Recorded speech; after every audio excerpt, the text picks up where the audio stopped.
It was a quiet, sunlit morning when the engines thundered into the small town of Maple Ridge, shattering the peace that usually hung over the lonely roadside diner.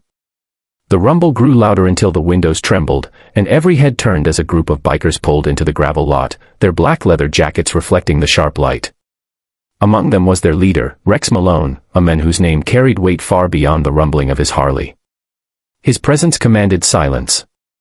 He was the kind of man who looked carved from stone, with eyes that spoke of 1,000 miles of roads and regrets. People whispered stories about him, some feared him, others respected him, but no one truly knew the men behind the scars and tattoos. If you believe that kindness can come from the most unexpected hearts, that everyone deserves a second chance, then please take a moment to like, comment, share, and subscribe to Kindness Corner, where real stories of compassion come alive. Inside the diner, the clinking of coffee cups faded as the bikers took their seats. The waitress, her name tag read Mara, moved quietly between tables, her smile polite but weary. She was young, maybe 30, with tired eyes that held the weight of too many sleepless nights.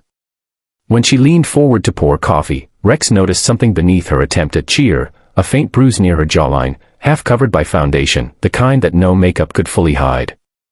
It wasn't the first time he'd seen something like that. It stirred memories of his past, the kind of past that still haunted him when the nights grew too long.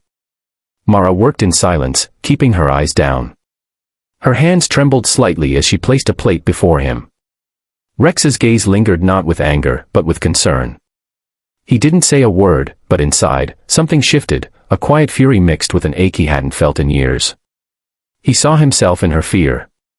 Years ago, he'd lost someone he loved to the same kind of pain, the kind no one spoke about, the kind hidden behind closed doors. That memory had been buried under layers of roughness, but now, standing before this bruised waitress, it clawed its way back to the surface. Outside, the sky turned gray, and the wind began to pick up dust from the lot. The other bikers laughed among themselves, but Rex wasn't listening. He watched as Mara slipped into the back kitchen, her shoulders slumped. He followed her with his eyes, noticing how she flinched when the manager barked an order from across the counter. The man was thick-set, with a mean look and eyes that burned with quiet cruelty. And in that moment, everything became clear to Rex.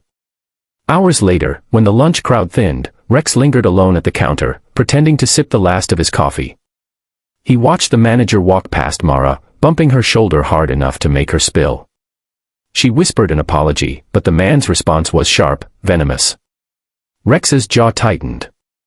There was no mistaking it now, this wasn't just stress. It was fear. The kind that traps people in silence.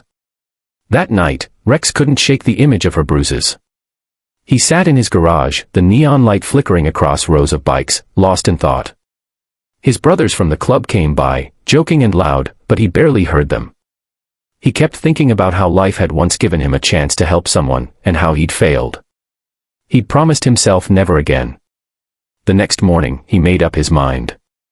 When the sun rose, Mara came into work early, her hair tied back neatly, trying once more to hide the mark on her cheek. She was surprised to see the bikers' motorcycles already lined up outside, their chrome catching the morning light. Rex sat at the counter, waiting. When she approached, he asked softly if she was okay.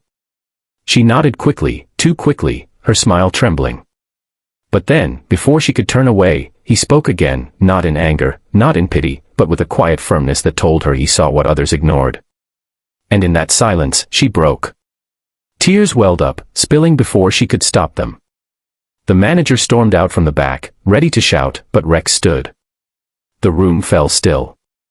The bikers behind him straightened, their presence heavy and solid. The manager's tone faltered as Rex walked toward him, not fast, but with a calm that made the man's arrogance crumble. Rex didn't raise his voice. He simply told the man that hurting someone weaker didn't make him powerful, it made him pitiful. The manager tried to protest, but one look at the dozen bikers behind Rex made him stop. He stormed out, cursing under his breath, his pride shattered as the door swung shut behind him. For a long moment, no one spoke. Then Mara turned, her face streaked with tears, and whispered a thank you so faint it barely left her lips. Rex nodded and told her she didn't need to thank anyone, that she just needed to start again, without fear. The diner erupted in quiet murmurs. People who had watched in silence earlier now looked ashamed of their inaction. One old man even stood to clap softly, and slowly others joined until the sound filled the small space like a heartbeat. The story of what happened spread through Maple Ridge by nightfall. The men who had once been feared became a symbol of unexpected kindness. People began to see the bikers differently, less as outlaws and more as protectors. Mara left her job at the diner and found work at a small cafe across town, where the owner treated her with respect. Sometimes Rex would stop by for coffee, not as a savior, but as a friend checking in. Each time she smiled now, it reached her eyes. But the most surprising part wasn't what Rex did that day, it was how it changed him. For years, he'd lived behind walls built from guilt and loss. Helping her broke something open. It reminded him that even the toughest hearts could still heal others. His club brothers noticed the change too. They began organizing charity rides for women's shelters, food drives, and community work. What started as a single act of courage turned into a movement that softened an entire town's perception of them. One evening months later, as the sun set over Maple Ridge, Mara stood outside the diner, now under new management, and saw a familiar line of motorcycles pass by. The leader raised a hand as he rode past, a quiet acknowledgement, a bond formed not by words but by shared humanity. She smiled, her heart full, knowing that sometimes kindness doesn't come wrapped in gentle hands, it comes roaring in on two wheels, wearing leather, and a heart that has known pain. If this story touched your heart or reminded you that real strength lies in compassion, please don't forget to like, share, and subscribe to Kindness Corner, where we celebrate the goodness that still exists in this world.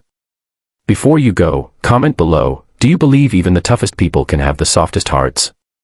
And as the last light faded behind the mountains, Maple Ridge remembered that day, not for the roar of engines, but for the silence that followed, when kindness finally spoke louder than fear.